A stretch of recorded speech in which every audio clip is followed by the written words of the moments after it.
Africa's largest economy, Kenya is an African powerhouse and home to a $1 billion tech scene.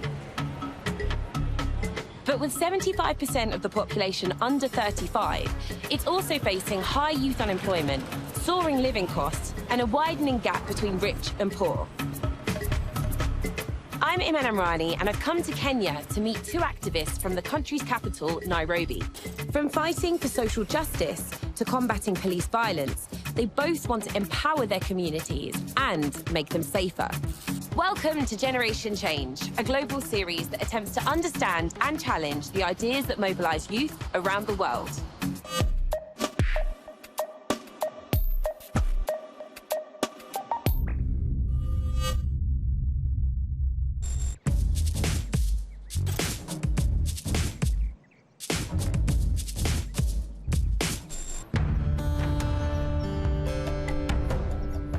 So it's Sunday, and we're going to hear the churches, and we're in Dandora, which is where you're from, right, Dash?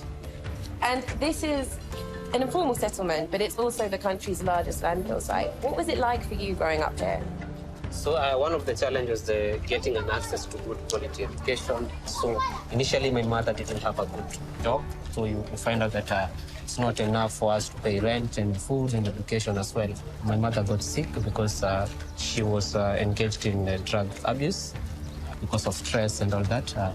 So initially ended up dying and they left us. So when I was left, they didn't know anybody. So how old were you when your mother passed away? I was 15. And what happened then? So I ended up going at the dump site. Like it's a community, it's a place where welcomes anybody who doesn't have a place to go. I was scavenging, we were collecting trash so that I can get something to eat. Now you're a rapper, and that's what you're known for.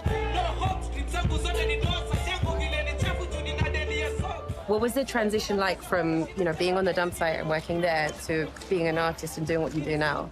So when I was at the dump site, I was a street rapper. So even people were calling me, Dash, can you come please rap for us? Then they give me a certain type of food. So a known artist, Juliani, at that time he was very popular, was going around Dandora visiting the places. And people tell them, you need to find this rapper, this rapper. You need to find Dash. You need to find Dash. Okay. So they came there, they found me, and the transition was that Juliani came up with a project for Dandora Hip Hop City. And that's where the transition from me to the dump site started getting out, because now I have a space.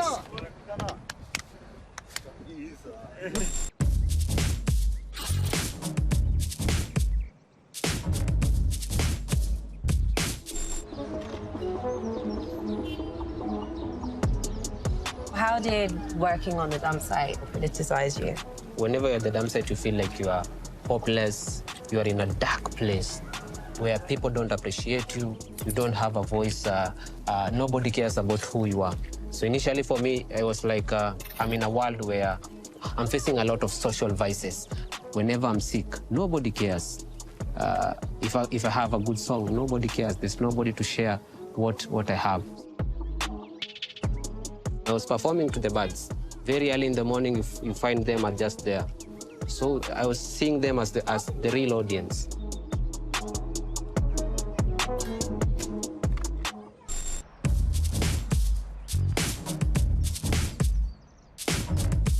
Maisha yangu fast ilianza ka joke, si rahisi kuzaliwa country iko so broke. I wanted to talk to you about your lyrics. You've done quite a few songs about extrajudicial killings and the police killing people who live here. I lost 3 friends when I was at the dump site because of extrajudicial killing. They were beaten after they stole a phone. I was so mad, I was angry. So that's where I started becoming more into social issues. Sina anything, natumia voice yangu yote, na wale wanadai ati wanakuhelp, wanaacha udai ndio ajibambe na hiyo wealth. And there's also an organization called Undoto Letu Kenya, which you work in and you do all these projects with young people. Can you tell me a bit about what you do with them? Okay, so of course, Ndoto Zetu is a community-based organization that works with kids from the age of 5 to 17 to ensure that they're safe, busy, so that they don't end up in the society's social vices. Kids come every day. We do music classes, drama classes, poetry. We play games with the kids together. We have managed to identify over 100+ new talents. Of course, since I'm an artist, it has been more powerful than even any other activity.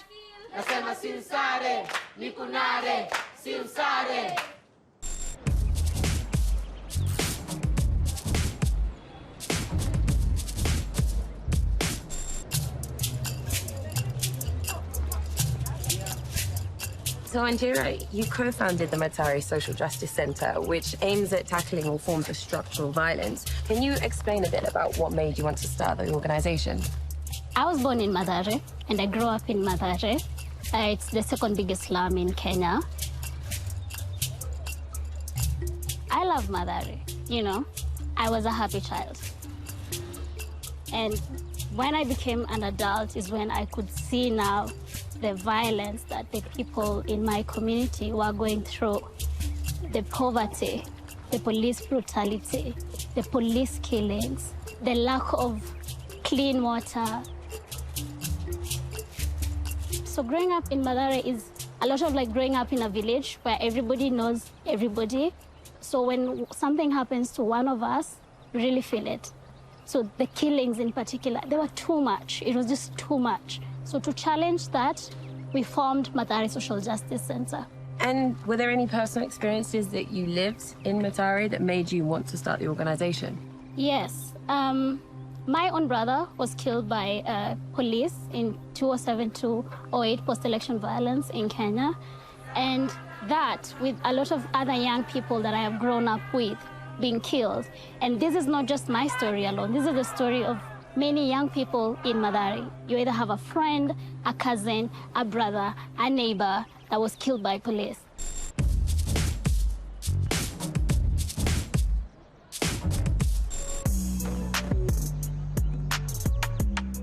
So, Ajazeera, we're now outside the Matari Social Justice Centre. Can you tell me a bit about the work that you do day to day here? Every day we receive cases from the community on different areas that we are working on to bring justice to the community members. Mostly we receive cases of police brutality, people who have been arrested with not enough reasons, cases of gender-based violence. So we have community engagements like watching films, planting trees, community cleanups, community demonstrations. And every time we meet at the center, we have to sing. Because there's a certain energy that comes when we sing together, and to just urge us on to continue walking this path of seeking justice and dignity for our people.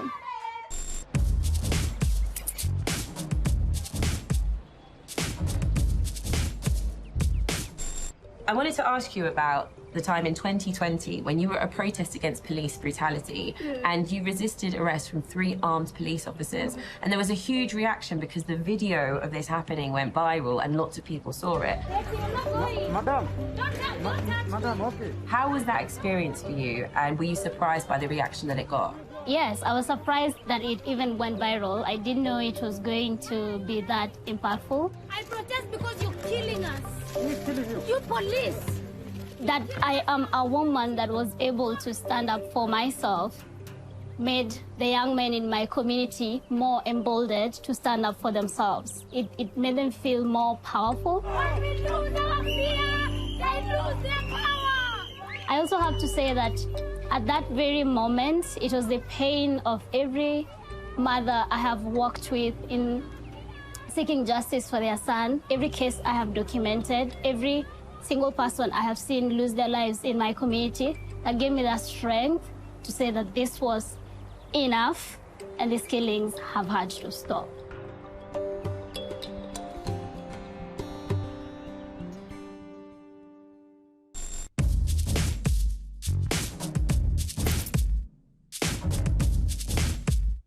So, Ajazeera, Dash, thank you so much for being here today. When we think about the issues that are facing young people, it's interesting that 75% of the people in Kenya are under the age of 35, but only 40% of youth here registered to vote in the recent elections. Why do you think it is that so few people registered to vote here in Kenya under the age of 35? I think it was, one, a form of resistance from the people, from the 8 million Kenyans who did not come out to vote. I think they were saying that they do not want to be a part of this. They wanted a system that works for them. And on the other hand, I think voting is important because it's the only way we are going to put someone who could work for us. But I think it was very loud that the youths are tired of this system of oppression. And what do you think, Dash? How did you feel about the election, and how did young people that you know speak about the election? Remember, before election, we were in a crisis of COVID-19. And of course, even the government who were previously there were not even doing a lot to the people. They were just making the people suffer a lot because there were a lot of curfews, people are not going to job. So when it comes to people now being told to vote, they were like, no, the same government didn't care about us. Why are they caring now? They don't respect our voices. They don't hear what we say, but they want us to do what they say. And that's how we feel like our vote is not powerful. It doesn't change anything.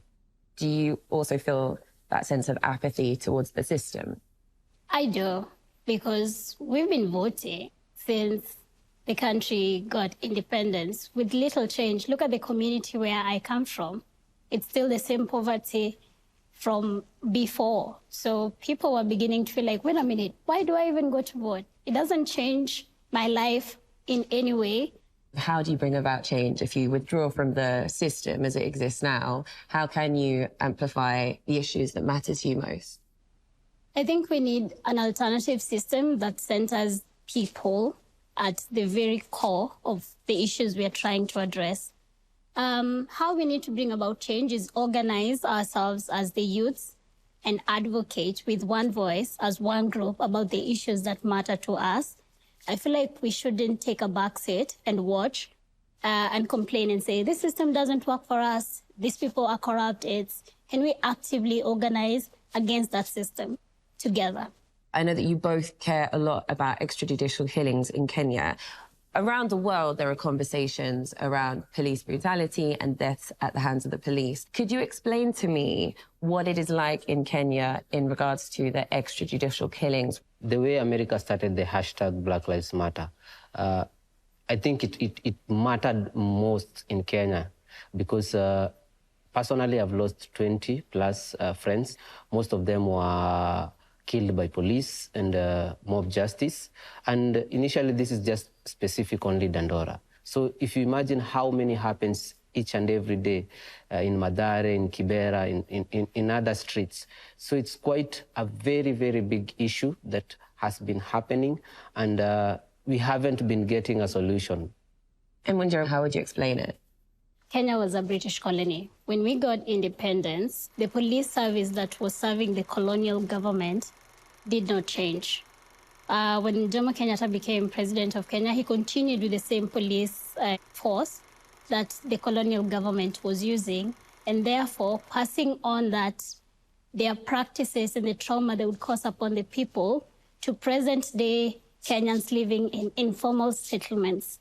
When George Floyd was killed, 13-year-old Yasin Moyo was killed in our community.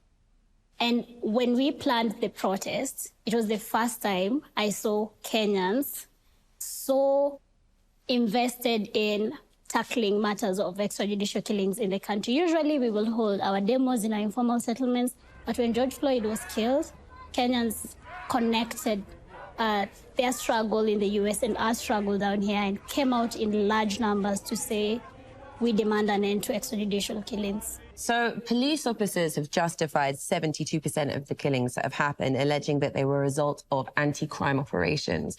And I wanted to ask, within the communities, is there a slight tension there? Do some people maybe not have sympathy when somebody who was committing a crime dies at the hands of the police? And how do you respond to that? Yes, that happens, but I think it's, we live in a country that prides itself in upholding the rule of law.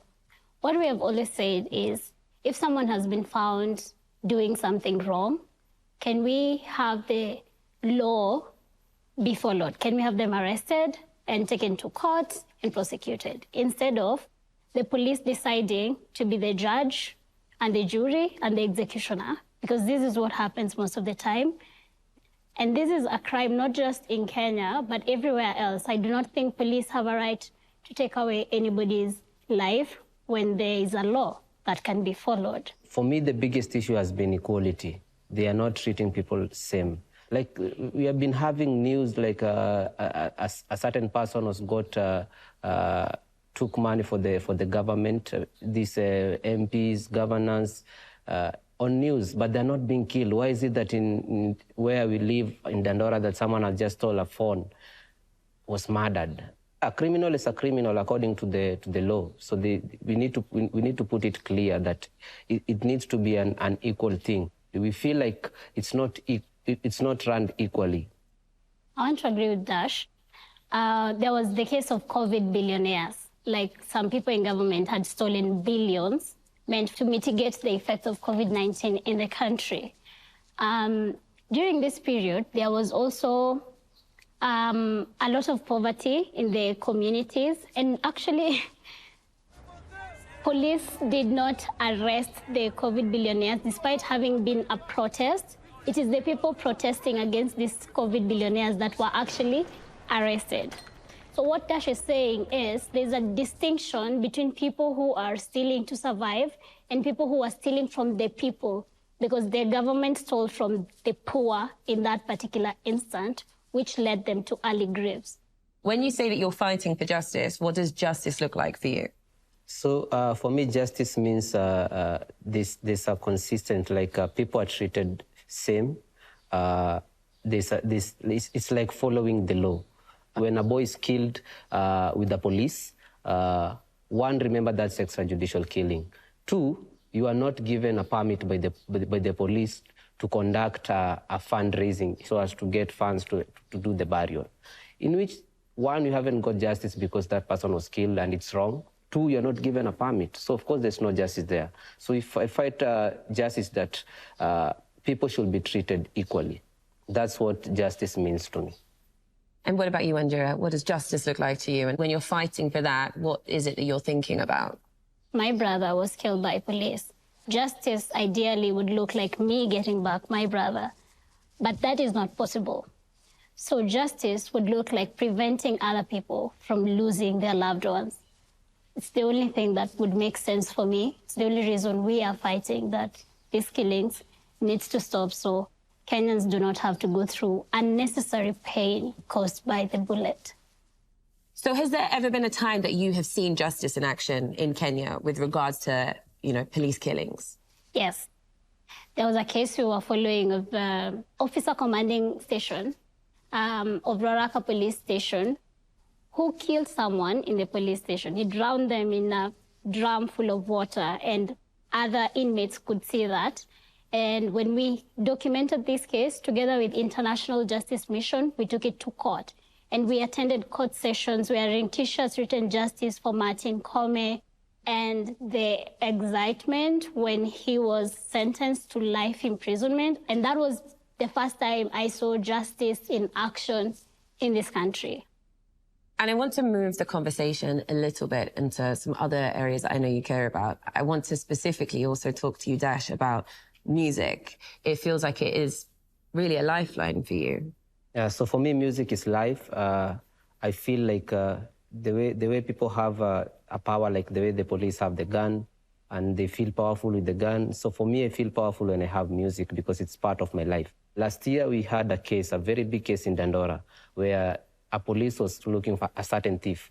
Then the certain thief, when running, he went to his friends, and some of the friends were not thieves. So the police ended up killing everybody, and they did a song. It was all about stop extrajudicial killing. We did concerts through the Dandora Community Justice Center, Madare Social Justice Centers, and all that. And we got justice through the power of the art, and we got new police. And are there any other names of people or any other examples of culture or art or music that you have found to be powerful or inspiring in Kenya? I've listened to Nina Simone And the song Mississippi Goddamn about police brutality. There were 4 girls that died in a fire, and it became a big issue for the Black people over there. They went to a protest singing that song, made them feel so powerful. And Nina herself felt like her life had more relevance when she would sing to advance the struggle of Black people. What she was saying about then is still very relevant today in the US and also in our communities and countries back home. And I wanted to ask, social media, it's done a lot in terms of sharing messages to do with activism. How important do you think that has been for you and Kenya more generally in terms of amplifying messages like the ones you care about most? Mostly, I've been using social media as a sort of like a proof. And whenever you have social media, it's easier to even tell people like, these are part of the things that I have done. As Wanjira, there's a time she had issues with the police when they wanted to like arrest her by force. And we all saw that because of social media. So this means social media is a little bit more powerful. And so many people were inspired by her just because of the story. And this is because of the social media. It has even happened both even in the street. Someone is being arrested and is using social media to tell people that he has been arrested and he hasn't done anything. So I have said that social media have played a very, very big role in terms of documenting issues. Wanjira, you've used YouTube to teach a kind of alternative history. And I wondered if you could speak to me a little bit about why you've done that. I love history. I think history is very liberating when you get to really know and understand. I think present-day generation is quite disconnected with our very glorious history of the past. For example, my community, my home in Mathare has been around for 100 years. It's been a century of survival and resistance since 1920. Mathare has been existing. I think it's the oldest ghetto in Kenya. So we've had presidents from 1963 who would have done something to change the fate of the people of Mathare, but they did not. This is where structural violence comes in, that the people of Mathare continue to be neglected and continue to be exposed to systemic violence of social injustices. So when we understand as young people where we are coming from, it will be very easy to create the kind of future we want now for our children's children. And similarly, Dash, I know you care a lot about your community, and I want to hear from you directly. What is it that you're proud of in terms of where you are from and what your identity is? So, of course, I'm proud of myself from where I've come from and to where I am. I've managed to board over 10,000 kids who have identified their new talents. Among the successful stories that I have is that over 50 young girls, they could have ended up in dropping out of school, early pregnancies, but we have managed to get them out of such issues. Also, I'm also proud of the fights that I've gone through in ensuring that things are right, the songs that I've done and all that. As a final note, what is it, despite all of the issues that you have seen, that makes you get up every morning to fight for a better day? Why is it that you continue to do what you're doing? What keeps me going is knowing that I'm on the right path and I'm doing my little thing towards contributing to the betterment of society. Like Wangari Maathai said to everybody around the world, what's your little thing towards making the world a better place?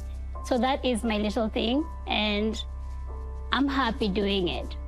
The reason I always wake up every morning to ensure that what I'm doing, although I'm not even paid or anything, is just because I need to see a good future. I need to see a better Dandora. I need to see a better Kenyan. I need people to not live the life that I have lived. So that's why I always wake up every morning, for my future kids, my future family, and also for the future of Kenya.